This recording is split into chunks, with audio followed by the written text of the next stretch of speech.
How's it going, everybody? Welcome to the Shot Clock. My name's Nathan Shaw, joined by my co-host Will Chalker. Will, thanks for coming. Thanks for having me, Nathan, again. Um, so what we're going to do on the Shot Clock today is the Shot Clock's a show where we talk about basketball. There's nothing else to talk about in basketball. Well, we're talking about other sports, but as of today and as of right now, we have a full stack on basketball to talk about. If you want to find the Shot Clock on social media, you can go to Instagram, the Shot Clock _, which will also be in our YouTube bio. Will, we're in quarantine right now. How have you been holding up? Tired and good. How are you? I'm doing pretty good. Just playing 2K, GTA, all of that. I got Madden the other day, so I've been playing a lot of that. You've been playing any video games? Yeah, I've just been playing 2K in Warzone lately. Yeah, I actually got that the other day. That I heard it's good, but I haven't played it yet. I haven't really found anybody that Yeah, plays it it's yet. pretty fun. But well, I mean, we got a really good topic today to talk about. Our first topic of the day. You have to pair one past player with a current duo. So let's say you're pairing Kobe with LeBron and AD, or you're pairing let's say you're pairing Michael Jordan with Zach LaVine and Lauri Markkanen. So looking at that, what player are you pairing with a current duo in today's NBA?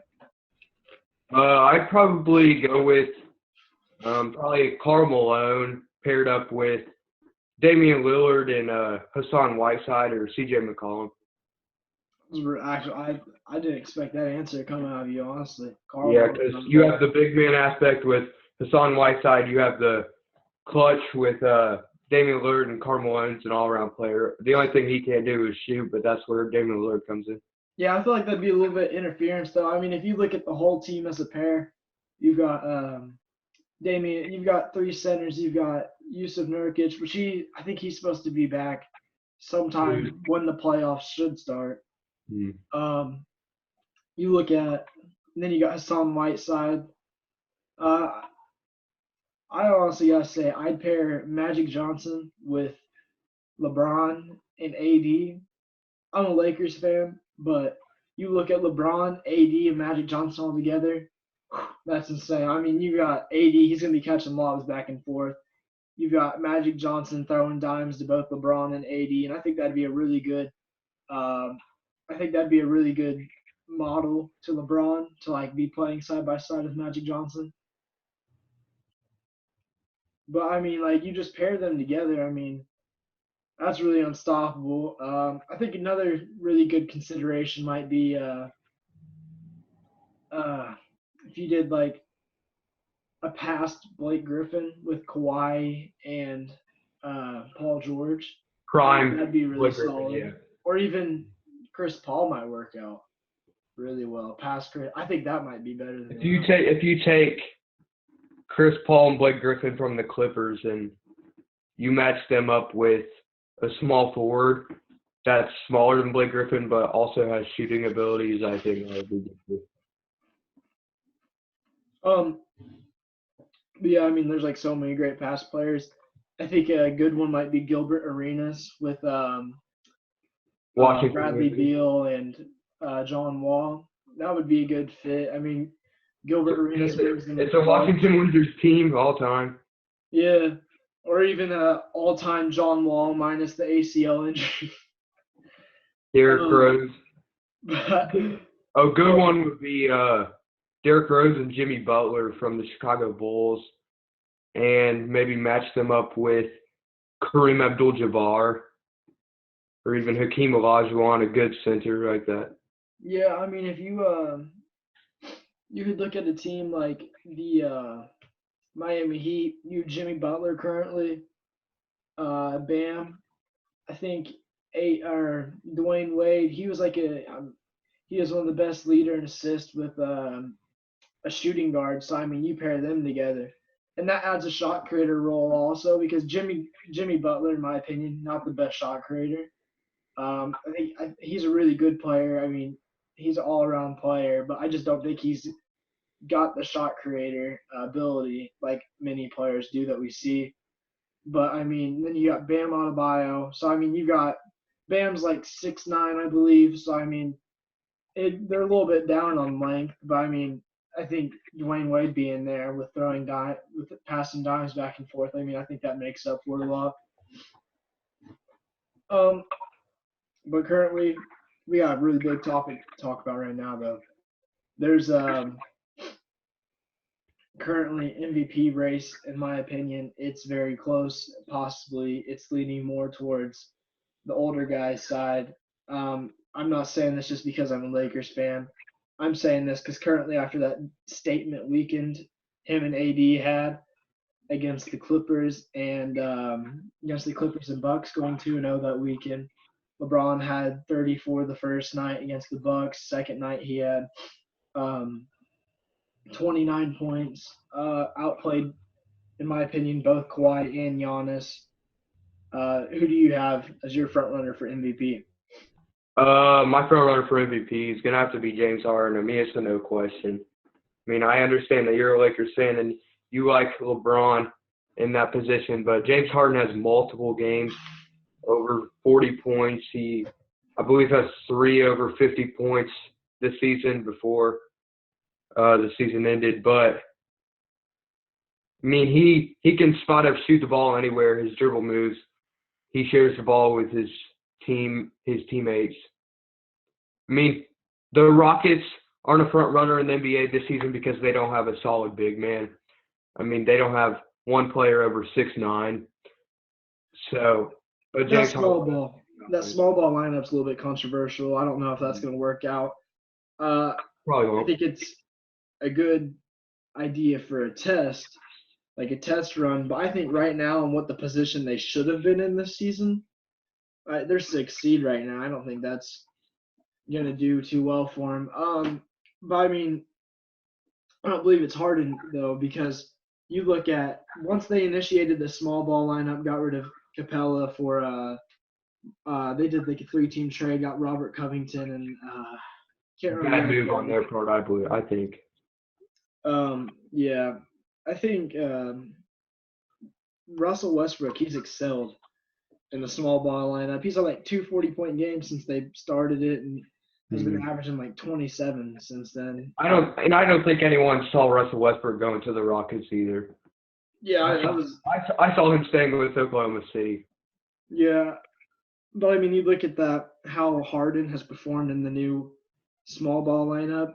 I saw where they lost against the Magic. He had like 19 points against a team like the Magic. I mean, every now and then the above 500 teams are really good. Lose some close games. I mean, against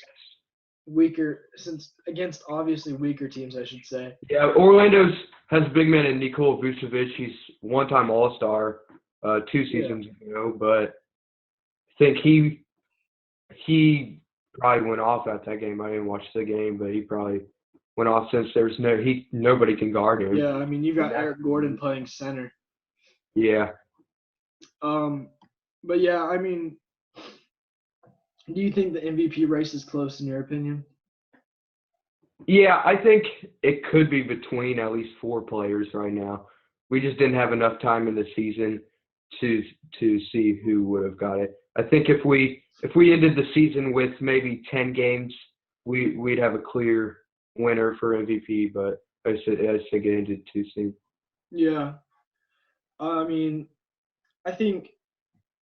Do you think, in all honesty, though, going by how NBA, how like the awards have been given out over past years, do you honestly believe that Harden will get it this year, or do you think do you have him as your MVP, but probably not as the people's MVP? You know, the NBA's changed so much over the year that you can everything's voting now. I mean, All-Star game used to not be voting. It used to be up by the coaches, the coach to vote. I mean, now the awards are voting online. I mean, I think anything's possible MVP wise after Curry went back to back MVPs because that's when the whole voting thing started. So I mean, it's up to the people now. Whoever their favorite is going to win, obviously. Yeah. You mentioned about the season getting postponed. Um, with that, I mean, what's your thoughts on what's going to happen? Um, I don't think this season will be back this year, sadly. I think this has just hit the world by storm. Uh, as much as we would like to see the season back, but I don't think that's going to happen. I Yeah, think players should just have their one-on-one trainings in the safe. I mean, half the players have half courts in their house. So, I mean, they could get some training up there. I know I saw Sharif O'Neal, Shaquille O'Neal's son, playing in his court, full court in Shaq's house the other no, day. yeah, I know players can they have a lot of freedom to go around, and I just think they need to stay safe. yeah. I saw where Jay Williams from ESPN he said that they considered, or he said that it would be a cool idea if maybe they continued the season or played the playoffs on the cruise ships. That would be fun. It's cool. It's a cool idea, but I don't know. I think with how travel and everything is right now, I think that's the biggest reason why the NBA is postponed currently is because of travel. I mean, you look, four Nets players ill, two Lakers players, Donovan Mitchell, Rudy Gobert. We talked about that in the first shot clock episode we did for ISC. We mentioned about you got Marcus Smart. I think there was multiple other Celtics. I know there was a couple Yeah, there people was in the Denver multiple Nuggets organization. Celtics. You got Kevin Durant, Yeah. a few players from the Pistons. Oh, Christian Wood. Yeah, Mhm. he was the first one to be cleared from that as well. Um, but I mean, they're all. I saw where like four other players besides Marcus Smart are donating their blood to find a cure for the coronavirus. Multiple players donating money going towards it too. I know I was watching LeBron James' Instagram live a few nights ago, about 2.5 hours, and the main topic he was with his family playing cards at the table, and the main topic he was talking about how he somebody asked if he was enjoying his break off, and he was like, "No, I'm not enjoying my break. I mean, they stopped what I do for a living. I mean, I kind of feel where that's coming from. If I had to stop what I love doing, that would really suck too." But he said he's Yeah, ready to put work in and get back on the court. I believe there was like a salary cut today, from what I think I saw online. Saw that on Twitter. I'm pretty sure, unless if I read it wrong. I barely looked at it. I was in a frenzy of getting stuff together, but I mean, obviously, all these players getting cleared, it's kind of giving me a bright hope. I mean, they're getting cleared. I think Christian Wood, it feels like it wasn't even 2 weeks since he's been sick. Yeah, Like it was only, he could have got tested later when he could have had it way earlier and he probably yeah. I mean, what I'm getting to with that is like it feels like it hasn't even been 2 weeks. Felt Mhm. like it's been like 5 days since he was announced that he was ill. I mean, you look back at it 2 weeks ago, but it's weird because you look at the NBA season being postponed 3 weeks ago. It's crazy. It's just, It seems like it's been postponed forever. I mean, there's been no sports to watch. ESPN releasing the Michael Jordan documentary earlier. I'm excited for that. What are you looking forward to? Yeah, I'm looking forward to it. I think the last documentary I really got into on ESPN was the Dennis Rodman one, Mm. D60 about Dennis Rodman. He I think messaged you on everything happened. Instagram once, because you messaged him. I remember you Yeah. said what up, Dennis, like the way he does his captions, and he messaged I you back. believe it or not, I have his phone number right now too. Did you really? He texts me on every holiday, wishing me happy holidays, and That's yeah, cool. Dennis is definitely one of my role models. I mean, he changed the game of basketball in sort of a weird way, but I think he's pretty cool. But back on topic with the Michael Jordan documentary. Um, I didn't really know about it until a few days ago. He posted something about if you're not able to watch the release worldwide, then it's going to be on Netflix or something. So I think that if they add it to Netflix in the next few months, you could watch it. Like the Netflix documentary about Vince Carter, I've watched that more than 10 times, The Carter Effect, Yeah. but I'm definitely going to tune in and watch it. What documentary I love? So the Dwayne Wade one that recently came out in his retirement weekend. That was because I was in the middle of editing together like a mini doc type thing. Um, but that one was really good. Just the way it was edited together. It had a pretty. I mean, he had a really good story. I never knew some of the things I found out from it. But obviously with this MJ documentary, I'm definitely looking forward to. It's just crazy. They got film from where they went with them inside the like they have film where they followed them around for that whole year. They're about to three-peat. I'm just That's looking crazy. forward to seeing everything that went on with like the press and everything from that. I mean, I'm excited. Yeah, I think everything from the Bulls culture back when they had MJ, Horace Grant, Scottie Pippen, Dennis Rodman, of course. I think I like Steve Kerr. Like I didn't know until probably 2015 that Steve Kerr was even an NBA player. Yeah. I just thought he was a coach, but yeah, I think that team is probably the most historic team in NBA history, besides the 2015-16 Golden State Warriors that took the world by storm. But I think if they would have won the championship that year, they would definitely be the they would be the best team in NBA history.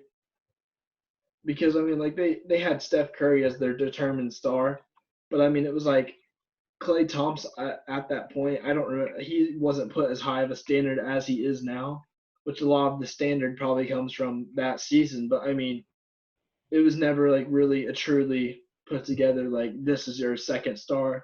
yeah, I mean, as years went on, their record substantially declined. It went from like 79 to like 50 after the adding of Kevin Durant. But I mean, mm, players were missing games. I do think they would have been the best team in the world if they would have won that year. yeah, and I think a lot of players from that year definitely stepped up. I remember Draymond Green being a nobody out of Michigan State. I Yeah. mean, some people compared him to the second best player out of Michigan I State. mean, he started the positionless basketball revolt, in my opinion. He was a big Yeah, part of that. and players like Harrison Barnes. I mean, he got a lot of feeds from Klay Thompson and Steph Curry in the paint. And he'd go up for layups. That's where he got most of his points. But that really made him get a bigger contract because, correct me if I'm wrong, but I think the next offseason he signed with the Dallas Mavericks for over $2 million. Yeah, it was no, he signed for like 25. Yeah, $20 million. That's what I Because it meant. was But like it was I believe 3-year contract. 3-year yeah, it's crazy contract now. for He doesn't play with them anymore, but no, he got traded to the Sacramento, I Kings, believe. yeah, because he's still under contract there. Mhm. And another player that really stepped up was David Lee. I've been in contact with David Lee, like Dennis Rodman. David Lee sent me a signed jersey and a signed rookie card that's right I over there. saw that, yeah. But I mean, David Lee is probably one of my favorite players of all time, just Does your because. family know? Do you guys know him? Because I saw where you No, got it the was, sign. it was a weird story. It was, I believe, Easter one year. My mom posted on Facebook a picture of me in a Stephen Curry jersey, and this dude commented and was like, "Hey, my boss is David Lee's dad." And so my mom got in touch with him, and it ended up that it was actually true. I thought it was just a hoax. And about the Christmas that same year, I opened it up. It was a letter from David Lee, and this was probably 6 years ago, 5, 6 years ago, when the Warriors were actually making a run for it. They won their first championship that year. Oh yeah, that was the And yeah, 2015 their second season. championship. So this would be a 5-year mark since then. Hmm. Um, uh, we mentioned Warriors. They have two of the debatable, two greatest shooters of all time. Who in your opinion is the best shooter of all time? I think you already know the answer to that question. My favorite player of all time, Kyle Korver. Best shooter of all time, Kyle Korver. It's incredible what that man does. I mean, I look up to him as a basketball inspiration, but also as just a man in person. I mean, he grew up in Iowa. His dad was a preacher. He'd go to church, and I read a book. It was, I don't know, it was 3 NBA players. I think it was Kyle Korver, uh, Derrick Rose, I think was one, but it's like they wrote their own chapter in the book. It was like into 3 parts, and I only read Kyle Korver's part, but it was saying he got in trouble one day because he skipped the church service because he was outside playing basketball, and he lost track of time, and that's when he realized that he wanted to focus on basketball. I mean, just the way that he can catch the ball, take one dribble sidestep, and just drain the 3-point shot. I was on ESPN the other day. ESPN brought up a point. It was 4 years ago, 3 days ago. It was 4 years ago, 3 days ago. And Kyle Korver scored 11 points in 35 seconds as an Atlanta Hawk. That's crazy. I mean, steal, go, off the fast break. When Steph Curry back in 2016 would shoot a 3 off the fast break wide open, and everyone thought he was crazy. But before Steph Curry was doing that, Kyle Korver was doing that off the fast break after he got a steal. He made an All-Star appearance that same year. It was the All-Star game in Brooklyn, and that's when I started becoming a fan of his. And then it's been downhill since. But I follow every Kyle Korver fan page on Instagram, and I mean, I'm a big fan of his. Yeah. I kind of want to talk about who I think will overcome and be the best shooter of all time. And I'm sure you probably can take a guess who I'm going to say with that. No, it's a Um, no question. and who I think is the best shooter of all time. Um, I'm going to say it's Curry, the greatest shooter of all time, coached by Steve Kerr, the second, like the top 5 best shooters of all time. Coached him, so I mean, Eh, he's a really good shooter. And yeah, I wouldn't say he's top 5 shooter of all time, but he's definitely a great shooter. I yeah, mean, he shoots better than me, so I can't trash talk him. yeah. But I wanna look at Trey Young with this. He Yeah, could definitely. Trae Young.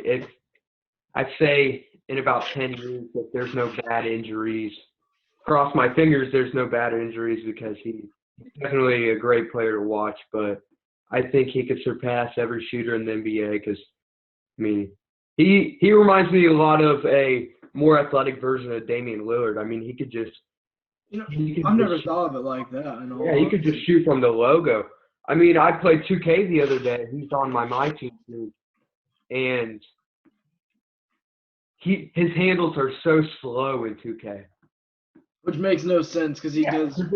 If you watch him in real life, I mean, he has probably the third, fourth fastest handles in the league right now, and he's able to make a play out of anything you give him.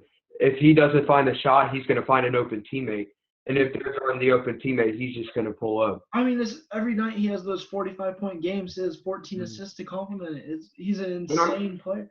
you For his don't think to second year, watch an Atlanta Hawks game, do and then what? you don't think to watch an Atlanta Hawks game, No. and then you'll see the next day on ESPN, Trae Young 45 points last night, and you're like, well, Yeah, which is what crazy. Um, they don't put as many of those games on. Uh, they don't put as many of the Atlanta. I don't think I've seen the Atlanta Hawk game that's been nationally broadcasted this year, besides on NBA TV. I watched one the other night against the Mavericks, but that's Luca always a good game to watch. was out, and I think Kristaps was out. I watched it, and it was just like Trey was he's such an unbelievable player at his age. Mm-hmm. Um, but I mean, there's also another sophomore that's said to be the best sophomore, which I agree with that because I mean, right now he's leading his team to 7th seed in the West. Trey's leading his team to 14th seed in the no, I no, no. think I He's think 13th. The Atlanta Hawks ended with the worst record in the league before the league suspension. But Oh, they did, didn't they? yeah. Yeah. Now I think about that. But I mean, they really don't have anybody except for Trey Young and maybe John Collins is really solid. I think yeah, and they got RJ Hunter, not RJ Hunter, DeAndre Hunter, DeAndre Hunter. Cameron Reddish. Yep. You got Kent Bazemore. I mean, they're all Kent's getting decent. old though. He's 31. They're all decent players, but I mean, Trey Young kind of has to carry every night. I mean, they got Clint Capella, like we mentioned before in that Yeah, Rockets trade. they have Clint Capella, but Clint Capella didn't have enough time to prove himself. Well, he I don't think he played a game for the Hawks because he's been injured since he was traded there. Mm-hmm. He got injured about a week before his trade. But I do believe that once Clint comes, I did a preseason bracket so I can look at it, or preseason standings so I could look at it next year. And who I had the Hawks at, I believe it was a 7th seed, because I was like, listen, how well they did this season, which I had the Mavericks at 7th seed too, which that standing was perfectly correct as of now. But I think you got to look at it. I saw Trey Young as an incredible player. I thought he was going to be able to lead them.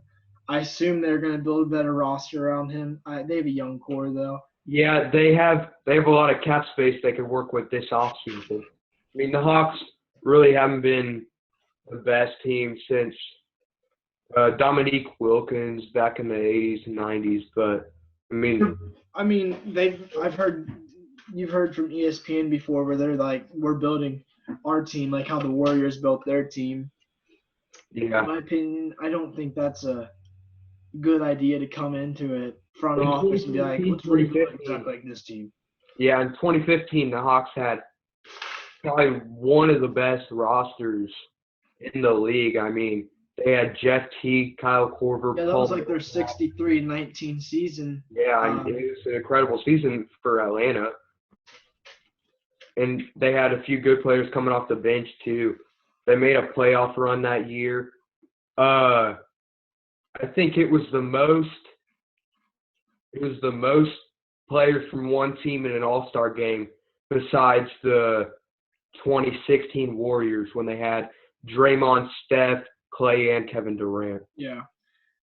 I just don't think the Hawks can go into their situation and think we're gonna build our team exactly like this team. We're gonna be incredibly great, be exactly like we're gonna be the new look Warriors, basically. Yeah, speaking of that, do you think there could be a possibility that they could potentially sign Anthony Davis this offseason? The Hawks? They have the cap space to do so. Now, here's the thing. I could see it as a possibility where he maybe leaves the Lakers. I don't think that Anthony Davis will stay with the Lakers though. I think he'll leave. Like, you don't think at all he's gonna stay with the Lakers? I don't think he's going to stay with the Lakers. Yeah, that hurts me because I mean, Think about it. There's the sad reality where I'm like, that's possible. It could happen. I mean, If the Lakers win if they would have won the championship this year before suspension, then it's a no-brainer he's going to stay. But I think if they win the championship, I think he's more likely to leave if they win a championship because he'd be like, my time is done. I have championship experience. Really? Now I'm going to go take that somewhere else. And I think LeBron would fully understand that too. I think if he didn't win a championship, I mean, Anthony Davis, if you think about it, is still a young player. I mean, he's been in the league for, it seems like, forever. But Anthony Davis is the type of player to not get along with any of the staff. I mean, if you look back at New Orleans, he demanded a trade. But I think that was brought up because they did a terrible job of building around him. They only had 2 playoff appearances all those whole 7 years. You have a generational talent, Anthony Davis, and you're going to only get 2 playoff appearances. That's terrible. I do think it's possible that he could leave the Lakers. I remember where he's like possibly Chicago is a state of mind sometime in my career. It's possible that I could possibly go there, but I think I think that's a very likely place. I think a bit of me wants to think the Knicks would be likely, but they don't have anyone else they're stacked at the 3 position. They're going to play their threes at the 2 and 4. I don't. The Knicks don't have the roster to build around AD as of now. I don't. I think RJ Barrett has a pretty solid ceiling where they can make a trade for him and possibly trade like maybe get like a Zach LaVine out of it. But I think it's Julius Randle is making so much money that is not needed at all. I mean, he's so extra. He doesn't need that. I mean, he's not worth that. In my opinion, he's one of the most overrated players in the NBA. That came from last season, though. Yeah. Have you ever done the 2K rebuilds? Yeah, I do them every day. Yeah, I do a lot of those, and it's crazy. I did a Lakers rebuild a few weeks ago, and it's crazy to think that Anthony Davis and LeBron have got these 2 max contracts, and everybody except for Kyle Kuzma is below $5 million. Kyle Kuzma's at $8 million, I believe, but he's at 8 because I know he's on a rookie contract still. Because this year, next year it's expiring. Yeah, I think he's at $8 million, $8 or $6 million, and just to have the Lakers GM, how Johnson started the Lakers wave after Kobe retired after that, but whoever's taken over now, I mean, they've been building. I think they have so many great players that they're basically not giving any money to. I mean, for us, that's a lot of money, but for an NBA player, like for instance, if you look at Tyson Chandler, he's making a minimum. Yeah, he's making minimum right now. But when he played for Phoenix, he was making $10 million. He was like $12 million, 3-year contract, so he was getting 36. No, that's terrible math. 12, 36. Never mind.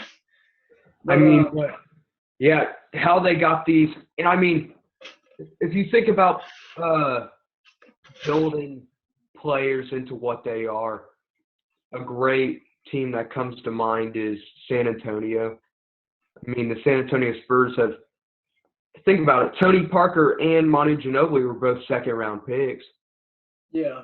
And they're both in the top 20 best point guards of all time, best guards. But, I mean, they develop players. But I think a player that's developed a lot lately is Alex Caruso on the Lakers. See, I'm a Lakers fan, so I mean, obviously, I'm glad of where he's at. I think as of last year, I remember coming into this year, I'm like, we're going to be an incredible team if we would have kept. So originally, I was thinking that we were going to trade Kuzma, Ingram, Josh Hart. I didn't think we were going to trade Lonzo. I thought he was going to stay. Wow. I thought everyone was going to leave except Brandon Ingram. I knew that wasn't in it because Ingram, I knew he was coming in to this year, expiring contract. Because you put the salaries together, you have $7 million Lonzo, $7 million Ingram, you have $1 million at the time Kuzma, and $1 million at the time Hart. I knew that you were going to have to trade either Lonzo or Ingram to make the salaries work. And I thought it was going to be Ingram because Ingram, he was mentioned. I remember seeing a quote where Magic Johnson's like, Ingram's going to be LeBron's Scotty. I knew that wasn't going to happen. Think about it. If Ingram would have stayed one more year, I think Ingram has the potential to win most improved this year. I don't think he'll probably win that in all honesty because he was averaging 16 and 5 rebounds last season. I mean, just imagine if they would have kept him, it would have been if they kept him on a small contract, it would have been LeBron, AD, Ingram, Kuzma. How Brandon Ingram is playing this season, I mean, Yeah, I think if it's a no-brainer they would win the title. Oh, no doubt. I don't. The thing is Kuzma. If you're gonna keep Kuzma, you got to keep Lonzo. Kuzma's nothing without Lonzo. Yeah. I think he'd be. I've watched whenever he gets put on the court with LeBron. That Oklahoma City Thunder game, he had 39. LeBron had 25. And LeBron had like 10 something assists that game. Yeah, if we think about it, the Summer League Lakers that won the Summer League championship that year with Kyle Kuzma, Brandon Ingram, Lonzo Ball. Lonzo was MVP. I remember that. I think Lonzo Ball came, in my opinion, it's probably everyone else's opinion too. I think he came into the league very overrated. At first, when LeVar came out and he started saying these things, I thought he was the craziest dude in the world. But it started to be funny. Like, right now I'm wearing a Big Baller brand sweatshirt. I mean, I think I just hopped on the Ball family train, and I thought of them more as comedy than taking it actually seriously. But that's the thing. You got to build your brand when you come into the NBA, and that's what LeVar did. yeah, I think it's good for Lonzo that he's kind of stepped out of that. and you think of all the mistakes that family's made over the years. I mean, LiAngelo Ball would have been a rookie this season. Yeah. Oh shoot, he would have been. But the incident in China led him. I mean, he's playing on the Oklahoma City Thunder's G League team at the moment. Next season, LaMelo Ball predicted to go number 1 in the draft. He won't go number 1 because of his name. I don't know. I believe he could go number 1. I don't think it's – because I think ever since Big Baller Brand shut down, I think LeVar just took a step back and realized. Well, he went on ESPN a couple months ago. It was like crap talking the Lakers. Yeah. I know him and Magic Johnson got into it. Yeah, he went on ESPN during Lonzo's tenure at the Lakers and like vocally put himself out there. He's like, I hate Luke Walton. He's doing nothing good for my son. He's not playing him right. Which, in my opinion, I think that's one thing I agree with. I think Luke Walton was actually doing a great job with that team. He's getting to what his role, not what his role was expected. In my opinion, from if you think about it, in my opinion, I think Frank Vogel would still be in Orlando right now if the Lakers made a playoff run. They didn't even make the playoffs last year, and I think that shocked everyone. But I think Luke Walton would still be there if it wasn't for them missing the playoffs last year. Yeah, I think Lonzo fits so well in New Orleans. I think he's going to stay there for a good multiple years to come. I think he's going to stay there for a good 2 contract lengths, so 8 years. Yeah, in my opinion. I can see that, but I just think the Pelicans and the Lakers kind of flip-flop spots in the league because if you think about it, after Kobe retired, they had Lonzo. Before that, they had D'Angelo Russell. They traded him away. And I think just after Kobe, the Lakers organization kind of took a puke for a minute. Yeah. And then while they were doing that, the Pelicans were rebuilding. They got DeMarcus Cousins, Drew Holiday, Anthony Davis. And I just think that's a great job on their part. And then after that Anthony Davis trade, they got the first pick in the draft, but I mean the Pelicans. I mean Zion hasn't played. that much. He missed the first half of the season. I think they went downhill. The Lakers have just been doing a great job. They hired Jason Kidd, a former NBA player. I remember seeing Jason Kidd. It was possible that he was going to take over Luke Walton's role in the middle of the season. I'd like to see Jason Kidd head coach. If you think He'd about be it, great for a team like the Bulls. I think it's too late. I think they have a young core. It's not a very good young core.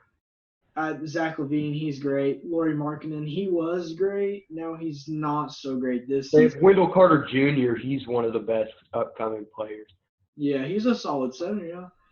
I think, I mean, what's a team that Jason Kidd would really make?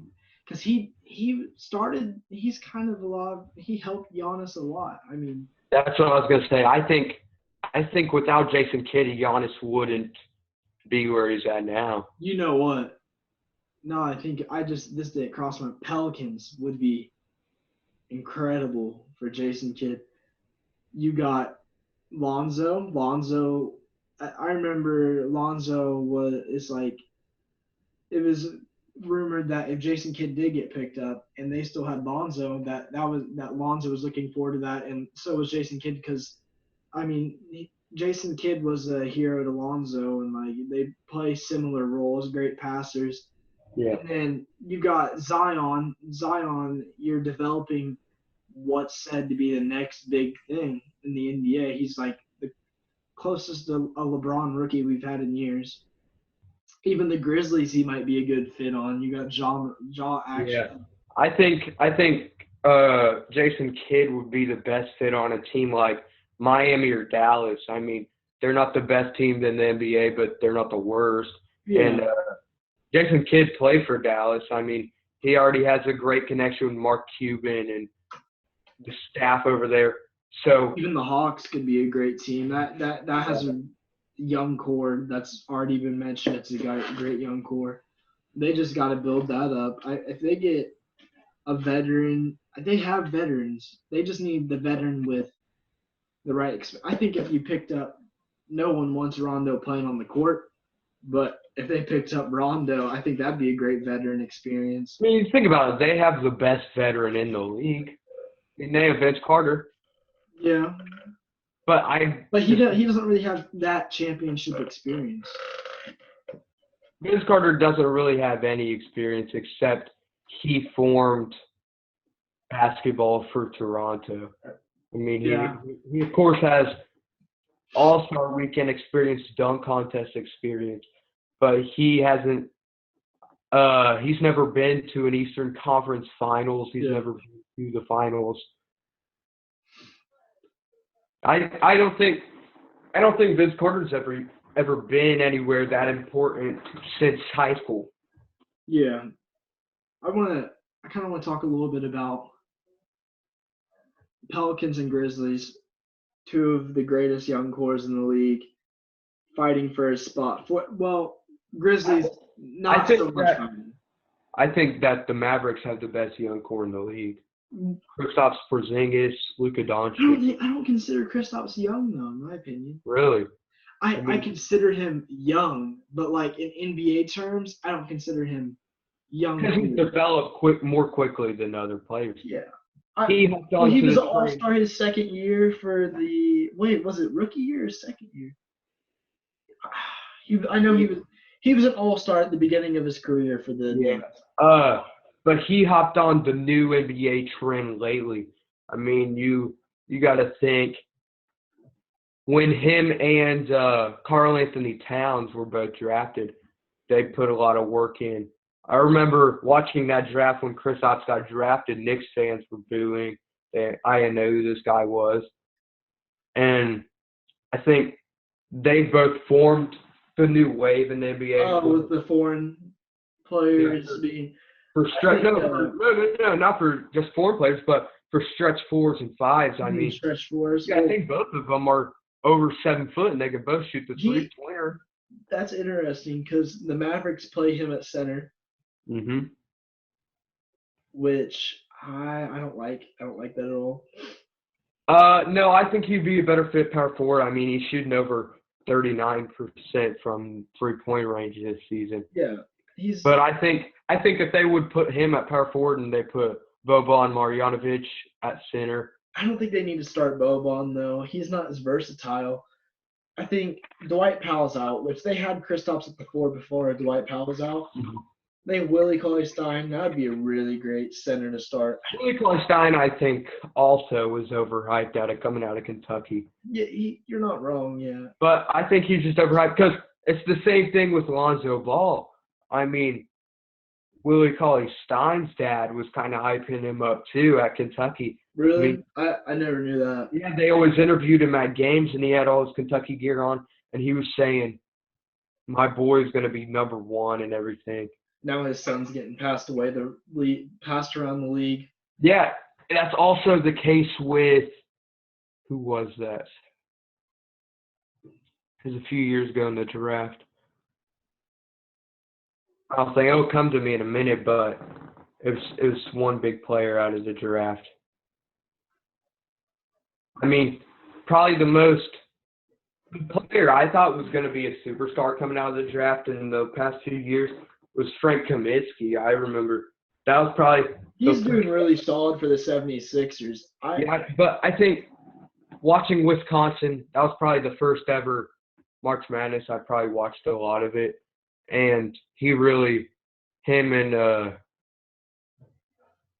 Sam Decker both played on the same team in college, and they were like that every night. I mean, yeah, if I was a GM, I'd get Frank Kaminsky. He's a great fit to almost any team. Yeah, he's a great player coming off the bench. I know. Yeah, he knows his role. I believe Frank Kaminsky would be a perfect fit in Indiana.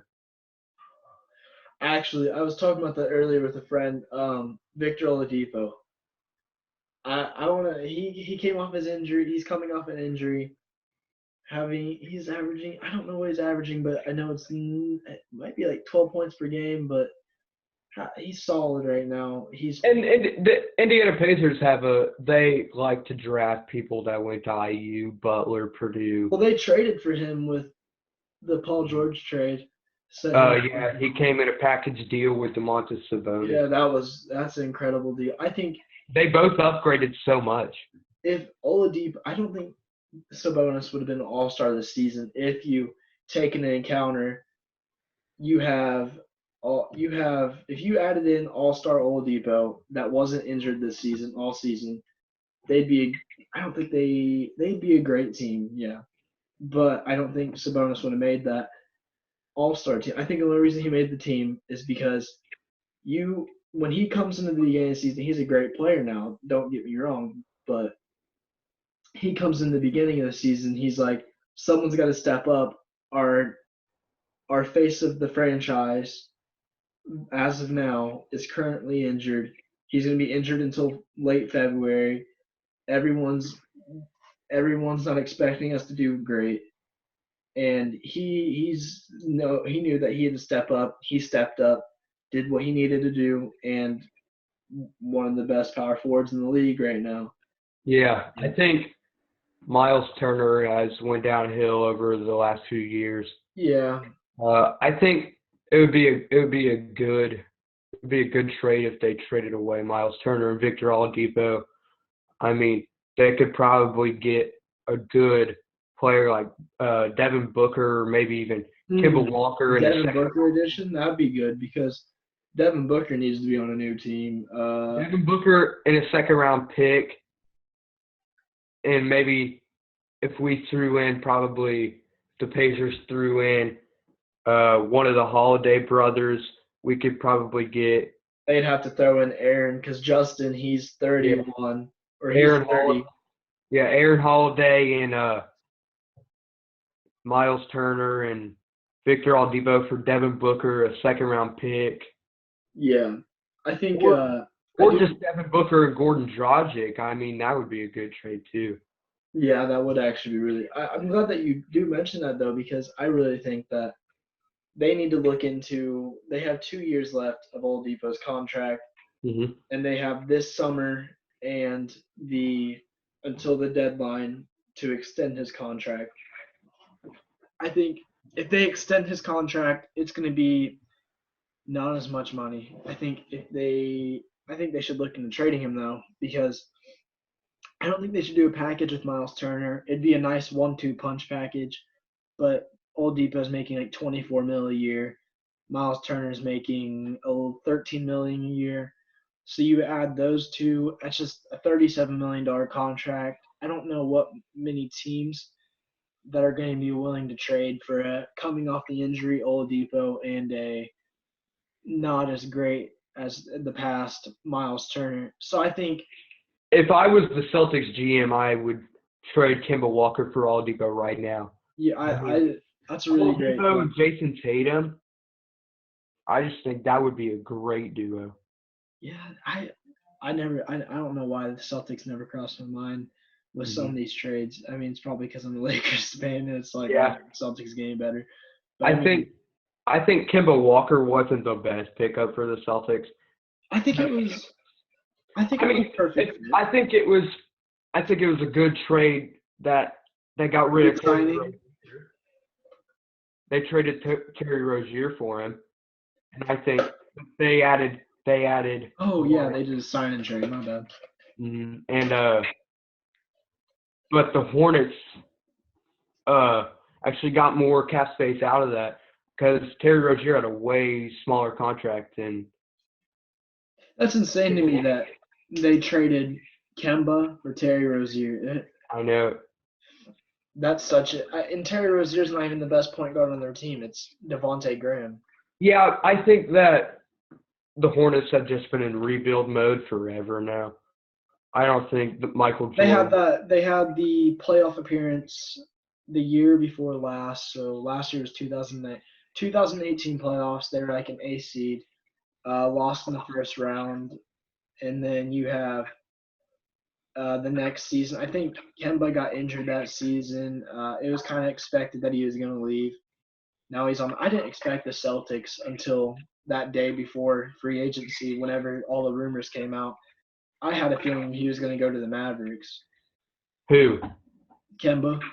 Okay, I thought you were talking about Kyrie Irving. I thought.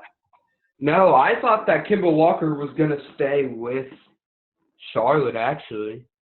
He seems like the guy that would. He's fell in love with the team. I mean, Michael Jordan's a great player. I just think Michael Jordan doesn't know how to own a terrible owner. Yeah, I just don't know how to run a business. I mean, some people would say the Jordan brand, but he's not the one running the business. He's in charge. Yeah. I get that, but he has a big team around him that's working with him. But if he's running it on his own, I think somebody should buy the Hornets off of him and hire a brand new staff. Yeah, I'd like to think that would happen. Mm-hmm. I think with MJ, I don't think you're going to have many people that are going to compete to buy the Hornets.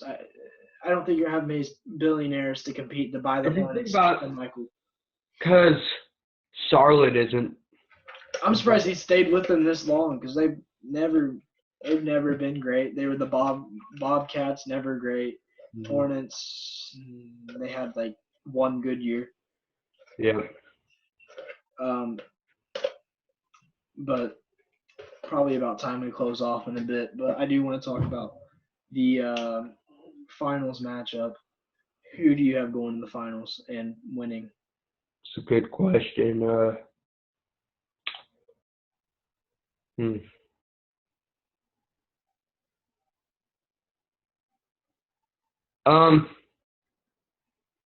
This might shock some people, but I'd like to see Miami in the finals. I like that because as soon as I heard you talking, I was like, he's gonna say Miami, which that's a good choice. I mean, I think Milwaukee or Miami, but I'd much rather see Miami in the finals than Milwaukee. Yeah. I mean, Heat versus the Lakers. The Lakers are obviously gonna win, but I think it's because Jimmy Butler's never been to a finals. He's been to a couple of playoffs. Yeah. Bam Adebayo has been going off this season. It'd be a great story for the Heat as well. They just lost their franchise player. Franchise player, yeah. He's literally the franchise, in my opinion. Yeah. You think about it, because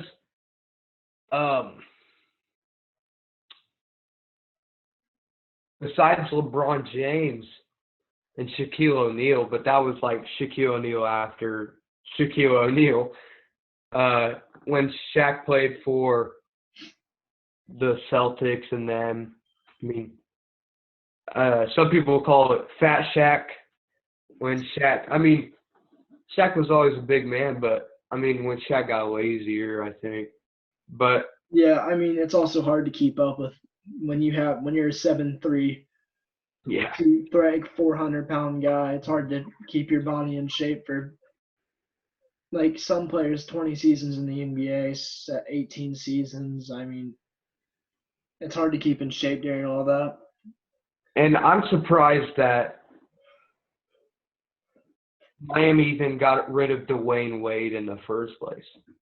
Well, I remember we talked about the documentary as one of our first things. It was he left in free agency because Pat Riley was not willing to give him the Supermax because that was the year Wade went to the Bulls. Was after Riley gave him a 2-year, I think. It was 2-year, I'm pretty sure, and then $23 million contract, which I remember the $23 million well. And Dwayne Wade was like, I don't want to play here anymore if you're just gonna let me down on my contracts and play me at lower levels. So he was At this time, they still had Chris Bosh. Yeah, they were giving Chris Bosh more than they were giving Wade. Yeah, I think that's a terrible decision, but look at him now. Wade was in Chicago, and then he teamed up with LeBron in Cleveland. I expected that Cavaliers team with him and LeBron and Tristan Thompson, Kyrie Irving. I expected them to do. He was on there when they had Kyrie. Kyrie was on the Celtics. That was Isaiah Thomas because that was the Cavs were like, we know we're kind of. I expected that team to do way better than it did that year. Yeah. Because you already have the chemistry with Tristan Thompson and LeBron James, obviously, but Dwayne Wade and LeBron James' chemistry is out of this world. I think besides John Stockton and Karl Malone, that might be the best duo in history to have that strong connection. Yeah. So back to the finals. Before we close, I think, in my opinion, it's going to be Lakers. I'm a Lakers fan. I'm not saying that just because I'm a fan. I'm saying this because that statement weekend they had, we mentioned it earlier. I think it's going to be them. It's going to be the 76ers. But I think if you're doing this regular season, I think it would be a 76ers 6-game win if it was around more when the regular, like if it was like in January the playoffs were, you would have the 76ers winning in 6. But in the finals, knowing how LeBron's played in past years, I think you got to give him a little bit of I think we've got to expect him not to play as great. He's 35. He's generational talent. He's truly amazing. Anthony Davis has never been on that level too. So he's never made a run like that. He made the A seed against the Warriors, and lost in like 6. You make up a good point because nobody on that Lakers team has been to a finals. Has been to a finals except LeBron. Well, Rondo has been to. I don't think Green. Rondo would contribute in the finals. I don't think they'd play Rajon Rondo in the finals. No, I hope not. I think Rondo's going to play more of a coaching role in the finals. He was probably the second, in my opinion. He was probably the second worst starter on the Celtics championship team. I think you have Rondo, you have Bradley. Bradley has playoff experience. Rondo has championship experience. Yeah. You have I think Kuzma. I think he's gonna mess it up somewhere along the way. He's gonna cost us a game. Is Kyle Kuzma the J.R. Smith of the Lakers, LeBron? He is almost. I think he's gonna cost them a game in the Western Conference Finals. I can kind of see that, but also I think Kyle Kuzma has the mentality where he would like to take everything serious. Yeah. I mean, off the court, you look at Kyle Kuzma, you think he's a jokester. He dyed his hair like bright yellow. He got all these tats. He's living the LA life. He's trying to get the spotlight. And I watched this thing on Netflix. It's called Spending Cash or something, and it's what Kyle Kuzma did with his first NBA check. And with his first NBA check, this dude went out and bought a $150,000 car. Yeah. He didn't put any interest back into the bank account. He didn't try to do anything. He just went and spent it all on one car. Yeah. No, I think though that the Lakers are going to beat the 76ers in, I want to say 7, because that'd be an incredible series to watch. Yeah, 6 or 7. But I think it's going to be in 5. Because 76ers, Al Horford has experience. Yeah. Ben and Joel, they've been to the playoffs multiple years, but I think with the roster they have, they're great in size-wise. I think that's why I have the 76ers going there, is because who beat the 76ers in the Eastern Conference Finals last year? Well, the Raptors. Yeah, the Raptors, because it's quiet. And you saw Joel Embiid walking out of that tunnel, bawling his eyes out. I think he wants to come back, and I think he wants to do something for the city of Philadelphia. In my opinion, I think Joel Embiid is the type of person to not leave the team he's on until they make a good run. Yeah, I think they'll find a trade for him this offseason or next. Is he? I actually believe Joel Embiid is a free agent this season. He probably has a contract pickup. I think he has. I expect him just to re-sign with the 76ers. He'll re-sign, no doubt. He'll sign a max.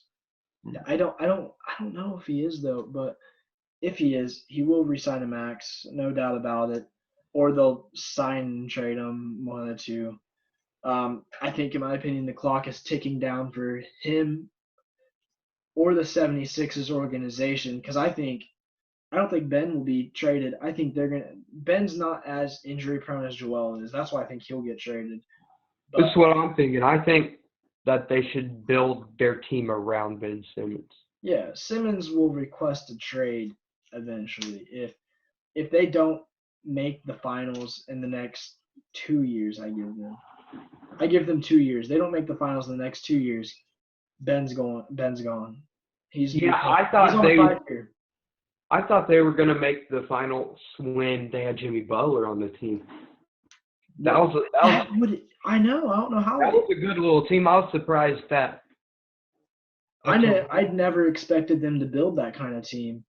And then they picked up Tobias They picked up. I don't think anyone expected Toronto to win the finals last year or even be in the finals. Yeah, they picked up Joel in November, and then they picked up Tobias around. They picked him up at the deadline. Yeah. I think it was a few days before the trade deadline. It was probably like 3, because I remember. Yeah. Yeah. But I think because I'm pretty sure the 76ers are 4 seed as of now. They're obviously going to actually the Heat are 5th seed. The Heat are like 2-1 in the series against them. Mm-hmm. So I think it's likely that they could beat them. But I think 2 of those games, Joel's been out. So I think you put Joel in there, they're winning it no matter what. But I don't think the Heat are going to stack up well in the playoffs. They're young. They're younger than what you'd think, in my opinion. They're younger. Yeah, two of their starters are rookies this season. Yeah, I think. But I do think it's going to be 76ers will beat the Bucks, and they've mentioned already they built their team to beat the Bucks, to beat Giannis, which you can see that. That's why they have so much hype. I mean, you got to have those rim protectors to stop a Greek freak coming to the rim every other minute. I mean, Yeah, I think it wouldn't be bad if they played maybe like a 2-3 zone against the Milwaukee Bucks. Yeah. Oh, that's actually. I think the Bucks have an incredible pickup with Kyle Korver. He's very solid. They have they have better shooters than what I thought they would have He's had. not giving the minutes he deserves, though. I mean, I Yeah. understand Kyle Korver's the third oldest player in the NBA right now, but I don't think age matters. I think Kyle Korver is just in his veins that he can drain Yeah. a shot. I But like Wesley Matthews incredibly, and I don't think they need to play Kyle Korver that much because they have Chris Middleton. They play the Chris same. Middleton's at the. Are they playing Korver at the 3? They're playing him at shooting guard / small forward, but They're playing him at the 3 and 2. most of the time he subs in for Chris Middleton, though. Yeah, I would like to see. I would like. I bet he'll get more minutes in the playoffs. He has the experience. He knows. Yeah, Giannis, and Chris Middleton are the only players that have experience. Kyle Korver's also was on a team with JR the year. That was LeBron's last year in Cleveland. It was Kyle Korver, JR cost them the finals possibly. There's no possibly about it. Would you like to see him on a new team, or do you think his time in the J.R. Smith? Yeah. I'd like to see JR on the Lakers, in my opinion. Yeah, I think his time in the NBA is up, though. Yeah, I just think JR's made so many mistakes over the years. Yeah, he's financially and in the NBA that people. I get why GMs don't trust him. Yeah, he's 35. He's getting worse. He's not going to get any better. Yeah. I like to think J.R. Smith, and I like to compare J.R. Smith to Lance Stevenson. Yeah, that's a very good comparison. If you think about it, Lance Stevenson forever when he played in Indiana, he was the fan favorite, and every time he touched the ball, everyone went crazy. When J.R. Smith, where did J.R. Smith play when he entered the league? The Nuggets? Yeah, he played Nuggets, Knicks, and he was because they had AI, Allen Iverson, Carmelo, and JR. Yeah, and I think it's the same thing with Lance Stevenson. Lance Stevenson wasn't the best player on the team because we had Paul George and Danny Granger at the same time. But I think he was still one of the fan favorites. And I just think he took that because you got to think Lance Stevenson went to he floated around to Charlotte for a little bit, I think, and went to another team. Oh, he was on Charlotte, yeah. And then he came back to Indiana, and he was still the fan favorite. And I mean, he went to Lakers in free agency. Yeah, and now you don't even know where the dude is, and then I find out a few weeks after free agency he signed with some team in China. Yeah. I expected that season he was with the Lakers last year. I expected him to get traded to Indiana in the he was with Indiana 3 times. I expected him to get traded to Indiana in the trade deadline because the Lakers moves they made that year were so questionable. They got Mike Muscala for Ivica Zubac. Yeah, and I think it wouldn't be the best package deal, but even if they would have put Lance Stevenson and Moritz Wagner in one deal, they could have got a decent player like Bismack Biyombo out of it. Because at the time, Bismack Biyombo was a good player when he played for Toronto. Yeah, I think right now though with Lance, I don't think he's gonna. I'd like to think he's gonna get on the team, which this could possibly set up a whole talk next week because I have a friend that would love to talk about Lance and the Pacers. We could possibly do this next week or even this weekend. Yeah. But I think Lance's time is done. I'm sure you agree with me. I think Lance will probably just play overseas for a little bit. Yeah.